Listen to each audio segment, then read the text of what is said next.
On today's episode, I will discuss some interesting updates regarding Alex DeBrincat's future in Ottawa, and I'll also get into defenseman Seth Jones' season recap. All that and plenty more right here on Locked On Blackhawks.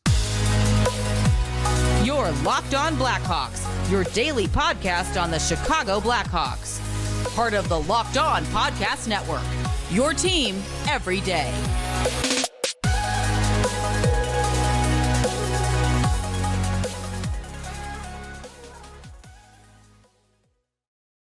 Welcome to the Locked On Blackhawks podcast, part of the Locked On Podcast Network, your team every day. Today is Friday, April 28th. I'm your host, Jack Bushman. You can all find me out on Twitter at JackBushman2, or you can find my Strictly Blackhawks account at Talkin' Hockey for all of the latest Blackhawks news and updates. And real quick, just a reminder that you could subscribe or follow for free on YouTube and wherever you get your podcasts. Make sure to do that real quick so that way you can get the latest episode as soon as it's available each and every day. It only takes 2 seconds to help grow the show, folks, and it really does help me out tremendously. So make sure to take the quick time that it takes in order to help me out. I greatly appreciate all of your support. All right, good afternoon, everyone. As always, thank you all for joining me on another episode of Locked On Blackhawks, your one-stop shop for all things Chicago Blackhawks. And thank you all for making the show your very first listen here to start off your day. And to kick things off on the show, folks, I have a very intriguing topic of conversation to discuss. And just kind of like how a few days ago on the show, I broke down Jeff Greenberg, Blackhawks Associate General Manager, and former GM Stan Bowman, rumored to be in the running for the Pittsburgh Penguins vacant general manager job. I had mentioned, that had kind of gone over my head a little bit, and I had discussed that on the podcast a few days after the news had broke. Well, we kind of have a similar situation on the show here today, because something I've been meaning to get to, but due to just, having the Rockford Ice Hogs players, Alec Regula and Ryder Rolston on the podcast. I had a two-parter come out recently with Charlie Roumeliotis. I've been getting into my season recaps just because of the scheduling and whatnot. This had kind of been put on the back burner, but was certainly something that I did want to discuss here on the show with all of you. And that was the news that came out of Ottawa recently regarding former Blackhawks forward Alex DeBrincat and the Senators. Of course, the Blackhawks dealt DeBrincat nearly a year ago now, which is kind of crazy how fast time flies. Nearly a year ago now, ahead of the 2023 NHL draft, the 2022 NHL draft, I'll actually be taking a look back at that deal coming up here in just a moment, folks. And after his first season up in Ottawa, of course, DeBrincat is now set to be a restricted free agent this summer and needs to be given at least $9 million on his qualifying offer. A pretty penny is supposed to be heading Alex DeBrincat's way. And the news that came out from up in Ottawa recently was that while the Senators are willing to give Alex DeBrincat an extension at this point, they're not so sure that he wants to stay. And actually, the word is that DeBrincat would like to see what happens with the Senators ownership group first before reaching a decision. And for those of you who may not know, the Ottawa Senators are up for sale at this point. There's a lot of interested bidders, supposedly. One of those groups is actually has famous actor Ryan Reynolds in it, which is, kind of cool to hear that Ryan Reynolds could be part of the group that's purchasing the Ottawa Senators. But the speculation is that the final decision for the ownership should be coming to a close sometime here relatively soon. And DeBrincat also told the Senators that he will have his decision made one way or another before the NHL draft. But a very interesting time for the Ottawa Senators, obviously, because for both DeBrincat and for them as a team, this year didn't really go as planned. DeBrincat didn't get off to the best start for the Senators.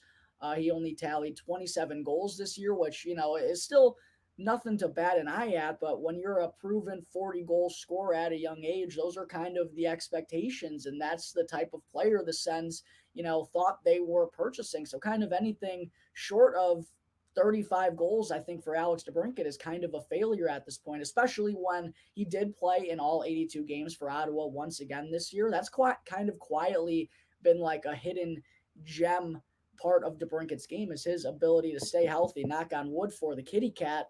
But playing in 82 games this year for the Sens, that's the fourth time he's already played in all 82, and he's only 6 years into his NHL career. But those 27 goals were the fewest that he has tallied in a full 82 game season. And I mentioned coming off a 40-goal campaign with the Chicago Blackhawks, where he and Patrick Kane were just, despite the team not having success, they were still clicking on all cylinders. Kaner recorded the third most points he's ever put up in an entire season. So that was the expectation for DeBrincat, and he did not live up to it, and neither did the Senators as a team. They end up missing the playoffs by 6 points, I believe.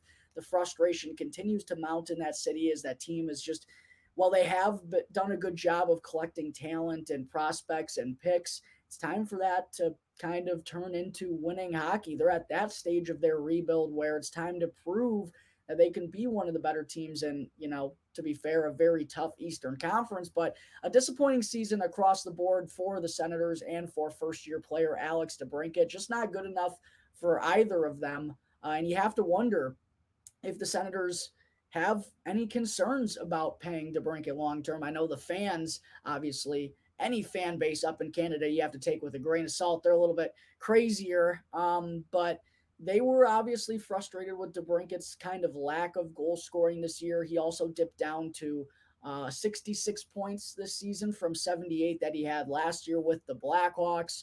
So, there's some frustration mounting. This fan base and this team, they really want to win, but when you're talking about a player like Alex DeBrincat, who, as I mentioned, is owed at least $9 million, you got to wonder if there are some concerns from the Senators' perspective about whether or not they want to dish out that type of money to Alex DeBrincat long-term. And you got to think the $9 million that he's owed for this qualifying offer, that's probably the starting point if they're talking this offseason about an extension, at least from Alex DeBrincat's perspective. You think that's where the conversation would start. That's what the asking price for him would be, at the very least, would be $9 million.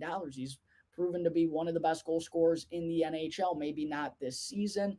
Maybe that's what causes some rift there from the Senators, but I'm sure DeBrincat is not going to be wanting to sign an extension for anything less than his contract offer. So it's just one thing to think about. Are the Senators considering moving on from Alex DeBrincat just 1 year after they acquired him from the Blackhawks? And on the flip side of things, we still don't know exactly what DeBrincat wants either. Could he be thinking about leaving the Senators after just 1 year there?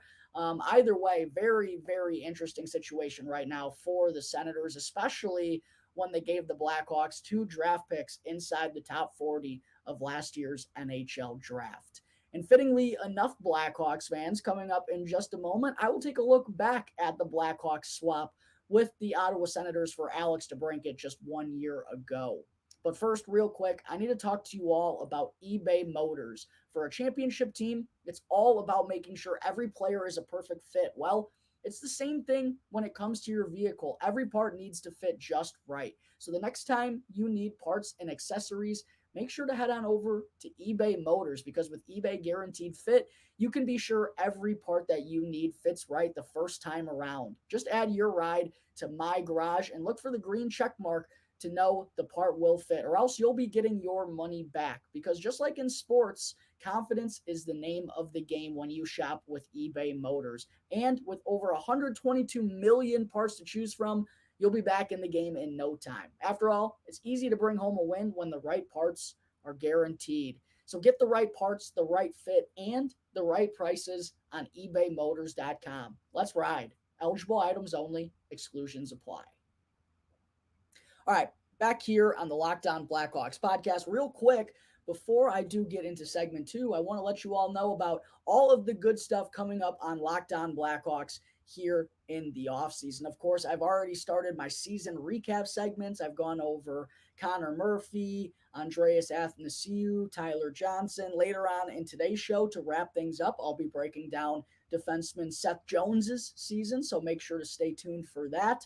I also recently sat down with two members of the Rockford Ice Hogs and had a conversation with them, Alec Regula and Ryder Rolston. Be sure to hit the YouTube channel if you haven't checked out those interviews already. And I do plan on having more members of the Rockford Ice Hogs on the show here soon while they're in the midst of their Central Division semifinal series against the Texas Stars. That kicks off at 7 p.m. Central Time this evening at the BMO Center in Rockford. I could be having more Ice Hogs players on the show as soon as Monday, so keep your peepers peeled for that. I also, of course, just dropped a 2-part episode with Charlie Roumeliotis from NBC Sports Chicago to discuss all things Blackhawks here in the offseason. I'm also, side note, little secret, I'm talking with Joe Brand from WGN, the radio voice of the Blackhawks. One of the radio voices for the Blackhawks, of course, a former guest here on the podcast, trying to get Joe back on here sometime soon. And then I'll be getting into my NHL draft profiles once the lottery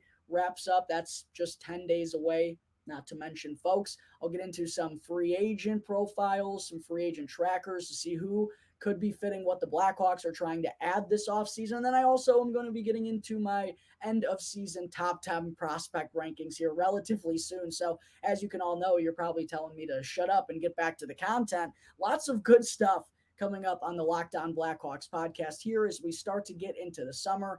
I know this is usually when it's like the dead zone for Blackhawks news when they're missing out on the playoffs, but not here on Locked On Blackhawks. Make sure to subscribe to the YouTube channel to get all of that good stuff that I have planned ahead.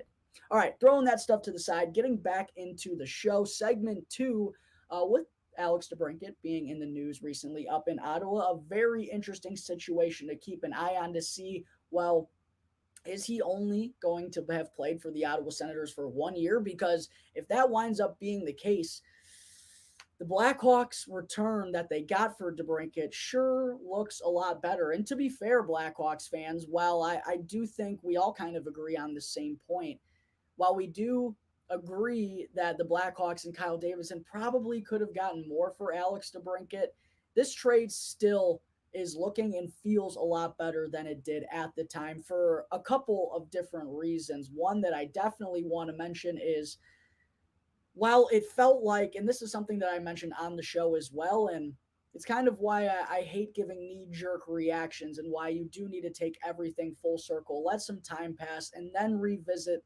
trades and stuff like this, and then give a proper reaction. Well, it felt like the Blackhawks didn't absolutely have to trade Alex DeBrincat, and that was my argument. If you're going to sell him for less than an ideal return, why do it when you don't have to trade him? Well, sure, the Blackhawks didn't have to trade him, but let's admit it here. Alex DeBrincat would have helped the Blackhawks be better than they were this season, and Kyle Davidson in that front office didn't want the Blackhawks to be any good.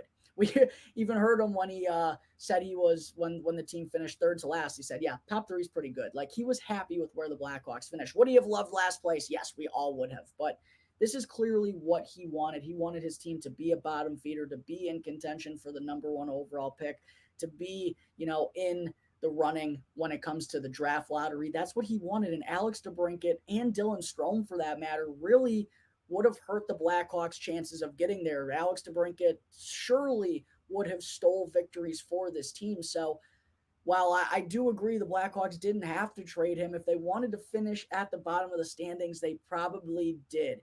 And like I just mentioned, a year later, considering, what we do know right now up in Ottawa, and also after seeing what the Blackhawks turned those picks into and how these players have kind of fared so far this year, I am pretty excited about the return for DeBrincat, even though I certainly wasn't at the time. Getting the 7th overall pick, of course, the return for DeBrincat, we send him to Ottawa. The Blackhawks get the 7th and 39th overall selections in the 2022 NHL draft. And when I saw number 7, I was like, what? We only get 1 first-round pick, and it's not even in the top 5? I didn't really understand it, but I'll tell you what, Blackhawks fans, apparently when the Hawks made this trade, they had the idea of getting Kevin Korchinski at number 7, and by God, that's who they got. And Kevin Korchinski, I haven't seen skating like this in my time covering the Blackhawks. The kid's still only 18 years old. He spent this entire season up with the Seattle Thunderbirds in the WHL. His second season there and was on a rampage once again. 73 points in 54 games for Korchinski this season as an 18-year-old. 11 goals, 62 assists in 54 games. He currently has 9 points, all assists through Seattle's first 8 games of the WHL playoffs. By the way, they'll be kicking off the WHL Western Conference Championship tomorrow night against the Kamloops Blazers. Excited to see Korchinski hopefully put on another good showing throughout that series to help the Thunderbirds advance to the WHL final. But anyways, he's been wonderful to kind of watch from afar up in the WHL this season, and also seeing him in person during training camp and during the Blackhawks development camps. My, oh my. Speed is the absolute name of the game of this guy. And the Blackhawks have been lacking that for quite some time. And you could tell that was something they really have wanted to address since Kyle Davidson stepped in as the GM. And Kevin Korchinski, I feel like, was the perfect type of defenseman that Davidson wanted to add. He's 6'1", 180 pounds. Might not ever be, physically dominating in the defensive end, a guy that throws hits, but he has some decent size to him at 6'1", and there's plenty of room for him to grow. He's got kind of a lanky, gangly frame at this point, but with every player at that age, you expect them only to get stronger as they go through the ranks here. So if Korchinski can add on some weight, that'll sure go a long way in helping him be capable defensively. But the name of the game for him is the speed and the offensive playmaking ability. Probably the future quarterback on the power play for the Chicago Blackhawks. It's going to be interesting to see how that dynamic works with Seth Jones, by the way. It's a future conversation to have. But I think from what we saw in the preseason, Korchinski, if the Blackhawks were in a different situation, I truly think he would have pushed them to keep him up in the NHL as a first-year player. Like, he looked that impressive in training camp. But with the Blackhawks obviously having all the time in the world to develop these guys, there was no need for them to make that decision. But I am super stoked about Kevin Korchinski. I really do think this kid could be a stud if he continues to develop properly and add some muscle, because the skating ability is undeniable. The offensive instincts, the passing, it's all there. It's just whether or not he's going to be able to do it at the NHL level and get the NHL body when that time comes. And then with the 39th overall selection, the Blackhawks end up selecting forward Paul Ludwinski from the Kingston Frontenacs of the OHL. Kind of an injury-depleted season for Ludwinski. Unfortunately, he only played in 47 games for Kingston this year, wound up tallying 34 points, 9 goals, and 25 assists. But whatever this kid gives you offensively is kind of a bonus. That's not why the Blackhawks drafted him. They drafted him because of his motor. And even Ludwinski himself, when the Hawks selected him, said, I have the highest motor in this entire draft, which was pretty funny to hear him say that himself. But I get why he says that, because he's an up and down type of guy who's, physical along the boards, will run you into the wall, is a thorn in your side on the forecheck. It's just a pest out there, basically. And watching him in the preseason and at development camp was Samuel Savoy, who's another forward prospect the Hawks selected in the 2022 NHL draft that plays the same style. Those two on the same line, it was like demolition derby out there. And I really do think that's the side of the game that makes Paul Ludwinski so intriguing. I don't think he's necessarily going to have top 6 offensive abilities, but for what he does away from the puck, that's what gives him the best chance of making it to the next level. He was also named the captain for Kingston after high-end prospect Shane Wright was dealt at the deadline. Got some decent size at 5'11", 190 pounds, so the intangibles have proven to be there for Paul Ludwinski, and to pair him along with Kevin Korchinski in this deal, while I still think the Blackhawks could have gotten more. I think knowing what we do now, you have to be happy about this, especially with the high-end upside for Kevin Korchinski. If he turns into a superstar, this is a deal that will look very good for the Chicago Blackhawks, especially if Alex DeBrincat winds up not signing an extension with the team and ends up just spending 1 or 2 years with the Senators. All right, before I wrap up today's show, folks, I still got to get into my next edition of the season recap segment. And for those of you who have missed it, I'm already 3 deep in my season recaps. I've already gone over Andreas Athanasiou, Connor Murphy, and Tyler Johnson. Make sure to go and click on my YouTube channel to go and get all caught up on my season recaps. And while you're there, if you haven't done so already, please hit that subscribe button and smash the like button down below. All your support really helps me out. I'm trying to grow this show up in the off season here. It's been awesome thus far, and I would really appreciate it if you can all do your part to help me grow the show. With that being said, let's get into the next season recap segment that I have, which is for none other than 28-year-old defenseman Seth Jones, who might be the most controversial, critiqued, not only player on the Chicago Blackhawks, but arguably the most controversially critiqued defenseman in the entire NHL because of the contract that he signed once he was acquired by the Blackhawks for the Columbus Blue Jackets. But before I get into Seth Jones' season recap, if you're still watching at this point of the episode, let me just say, do not rate Seth Jones's on-ice abilities with a biased mindset because of his contract. I've seen it from so many Blackhawks fans, and it makes me sink in my chair. And listen, do I think Seth Jones is a perfect defenseman? No. Do I think he's overpaid? Absolutely. Do I think he's a number one on a good team? You have to have a really good piece around him for him to be that. I'm willing to admit these things.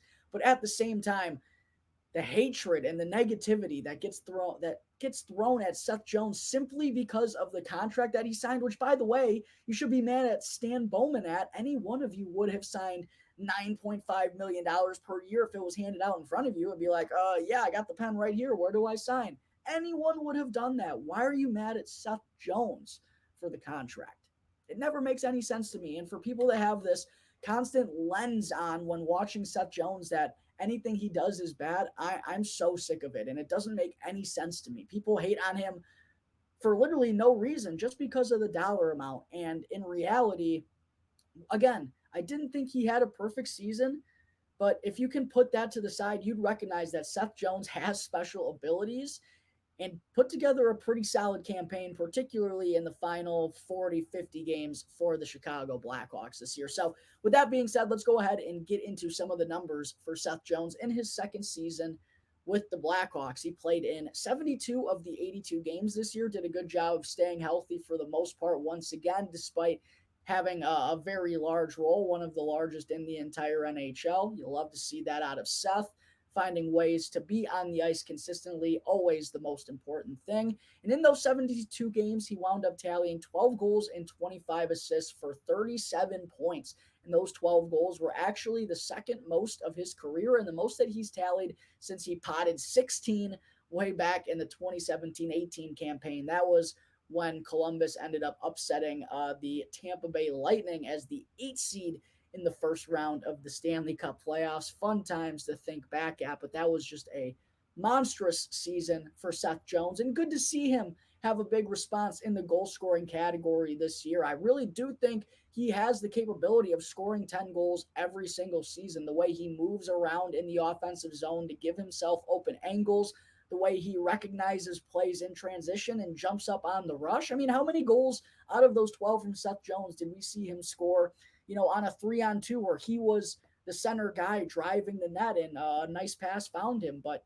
he was able to get in that position because he recognized there was open ice and he took it. That might be the best part of Seth Jones's game, is his recognition to give his team an odd man break in transition. So good to see him have a big response with 12 goals this year, added 25 assists, giving him, only 37 points in 72 games. Doesn't look that great, especially considering the numbers that Jones had last year. But you got to remember, this Blackhawks offense was putrid. I mean, Patrick Kane struggled to put up points for this Blackhawks team, so I don't think it should be a surprise that no one on this club was really lighting it up all that much offensively. So while this was a low for Seth Jones in quite a while for a full campaign's worth of action, the team absolutely has to be remembered in that. And if anyone's going to hold the point total against Seth Jones, then you got to hold it against Patrick Kane and Jonathan Toews and the other guys too, because no one was as productive for the Blackhawks as they were the season prior. The one biggest critique I think I do have about Seth Jones's game is having 2 power play goals again this season. And by the way, he now only has 2 power play goals in 2 years with the Blackhawks. He didn't score any for them last season, and neither did any defenseman. I still can't believe the Blackhawks won 82 games without a power play goal from a defenseman. Absolutely unbelievable. And while I do think Seth runs the point at the power play just fine, not extraordinary well, he has good recognition and he knows how to feed guys at the dot. My one critique is he just doesn't shoot the puck enough, and he plays from so deep. And that's one thing that kills me is how deep Seth Jones is playing the power play at the blue line. He's basically pressed up right against it. And if he could find a way to creep just even a couple of feet makes a difference in this type of game. If he can find a way to creep up closer and get more powerful shots off, I really do think that would help the Blackhawks man advantage hit another gear and add another weapon out there, because this entire season it was so one-dimensional. There was never any flow, lots of ups and downs. And look, Seth Jones should be scoring more than 2 power play goals a year. No ifs, ands, or buts about it. And for him to have only 2 through 2 years now, that's my biggest complaint. He's got to be more aggressive with the puck on his stick on the power play. He's got to find a way to be a bigger contributor on the man advantage, or else with guys like Wyatt Kaiser, Kevin Korchinski, and more on the way, he might have to be demoted to the second power play guy, because 2 PPGs from a defenseman of his caliber just simply isn't going to cut it. I do think it was impressive, though, that he scored 10 goals at even strength this season. Like I said, nice to see him have a rebound in the goal scoring category this year. He shot 6.7% as well, which, kind of goes hand in hand with the goal scoring numbers being up. That's actually the best shooting percentage that Seth has tallied since all the way back in 2016-17. So hopefully we can see that be more of a consistent theme, because I think he shot like 3% with the Blackhawks last year. Not very good. He actually even had a better shooting percentage this year than when he did when he potted 16 goals with the Columbus Blue Jackets. So yeah, anything for a defenseman 5-6% and above, that's something that we'll take. You're just not going to see defensemen shooting double digits. It just doesn't happen. But anything above 5%, I'll take out of Seth Jones. 6.7%, the second highest of his career. Hopefully we'll get more of that in these next couple of years. In terms of the time on ice for Seth Jones, kind of interesting. His 24 minutes and 27 seconds was the lowest he's averaged as well since 2016-17. Kind of interesting to see the Blackhawks use him. And, well, I mean, he's still a top 10, top 15 ice time leader in the entire NHL as a number 1 defenseman for this club. He's used to playing 26, 27 minutes a game. So we'll see if this kind of becomes a consistent theme under Luke Richardson, if he'd like to use Seth Jones a little bit less to maybe get more productivity out of him. But definitely, I think, worth keeping an eye on the time on ice department for Seth Jones throughout he and Luke Richardson's tenure together with the Chicago Blackhawks. Some of the side numbers here for Jones: 106 hits, ties a career high. Good to see him be physical. He's never going to be a guy that's going to, plow many people over and run you through the glass, but to see him not be timid out there and willing to, use his size to his advantage, that's something that he has to do if he wants to be a top pairing guy. So I think he has to be above 100 hits every season, or else I'm going to say he's playing a little bit like a Sally. And then he also had 125 blocks, a little bit fewer than he did last year, where the Blackhawks had like 4 guys in the top 6 of block shots. It was absolutely crazy. But getting into the analytics for Seth Jones, and this is where it gets really interesting for me. Seth Jones finished with a 50.4 Corsi for percentage on the Blackhawks this season. Pretty impressive. When the Blackhawks as a team were probably, if I had to guess, I actually should have this number, but if I had to guess, they were probably around 43, 44% as a club. And Jones was on the ice for 89 goals for to 114 against in his 72 games. And I know 114 against is a lot, but let's remember, this guy's playing nearly half the game. The Blackhawks are one of the worst teams in the entire NHL. If you hold Seth Jones's plus minus above his head, what are you doing?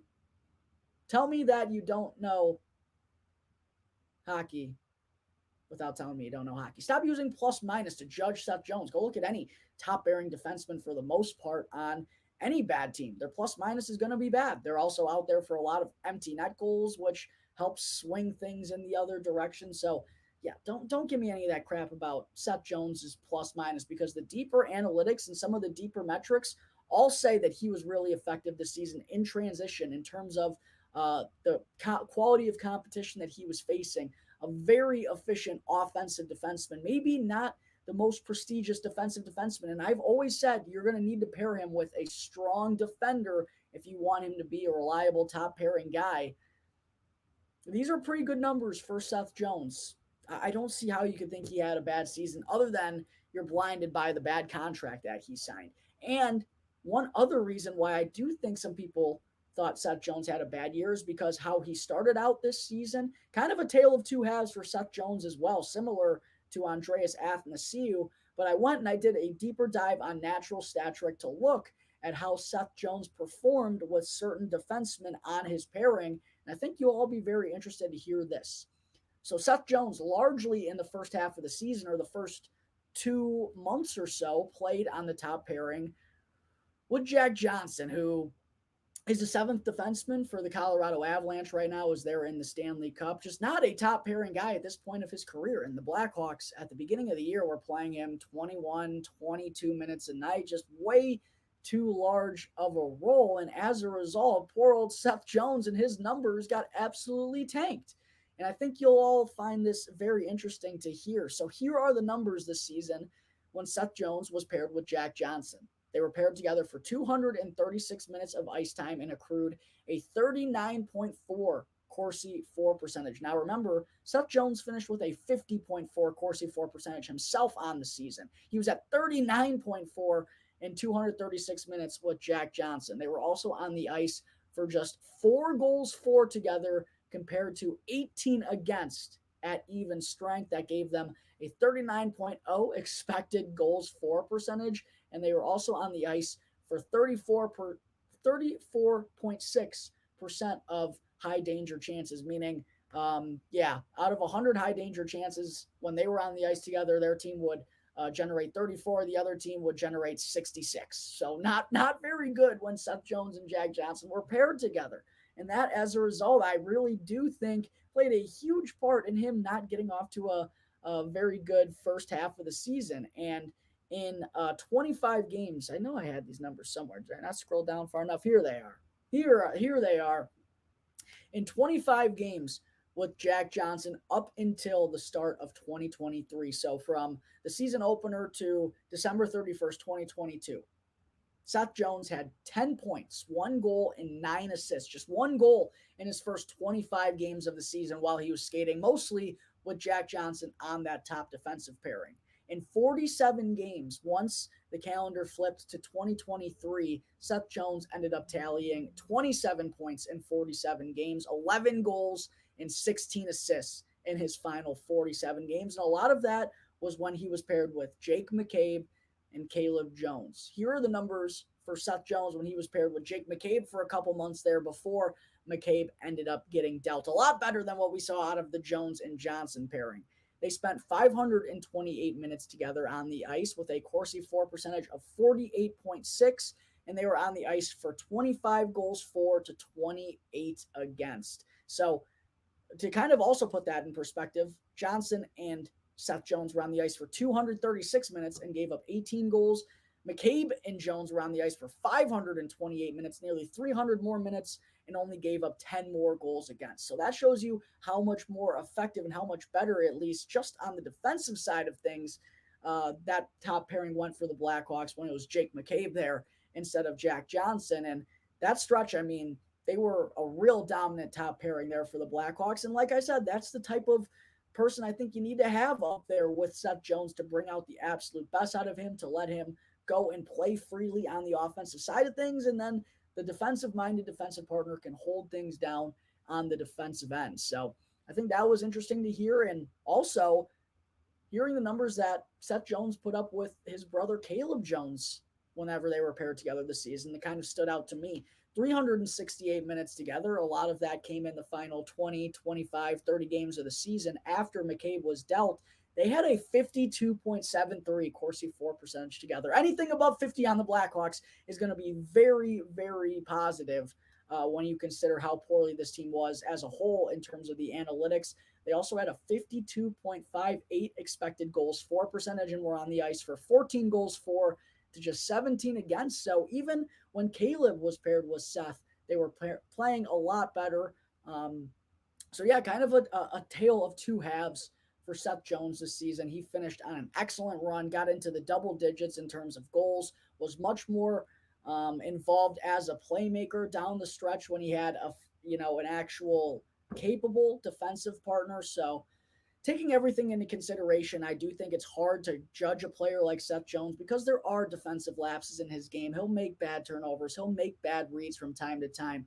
But if you give him the talent and let him roam offensively, he's shown that he can be a difference maker. So, all things considered, I'm going to give Seth Jones a B for his performance this season. And I was actually so proud of all you Blackhawks fans out there who voted on Twitter. By the way, love to see 186 votes on Twitter for this poll. Make sure to follow at Talkin' Hockey on Twitter to vote on all of the season recaps for all Blackhawks players.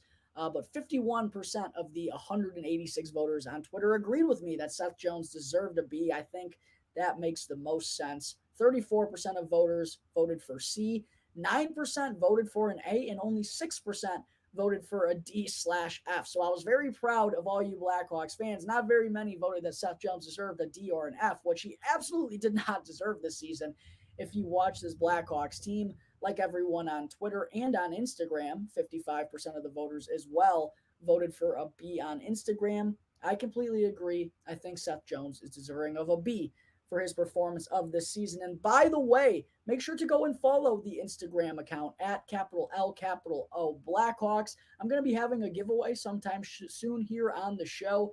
And one of the things you're going to have to do is you're going to have to follow Locked On Blackhawks on Instagram in order to win the giveaway. So make sure to do that real quick. I post a bunch of good clips and posts and photos and polls on Instagram. So make sure to check it out. But I think that is going to wrap up Friday, April 28th episode of Locked On Blackhawks. As always, thank you all for tuning into the show, and make sure to go and follow and subscribe to Locked On Blackhawks wherever you get your podcasts and on YouTube. And that way you can get the latest episode as soon as it comes out each and every day. Once again, I'm your host, Jack Bushman. You can find me out on Twitter at JackBushman2. Or you could also go and check out my Strictly Blackhawks account at Talkin' Hockey for all the latest Blackhawks news and updates. So until tomorrow's episode, that's going to do it here for the Locked On Blackhawks podcast, part of the Locked On Podcast Network, your team every day.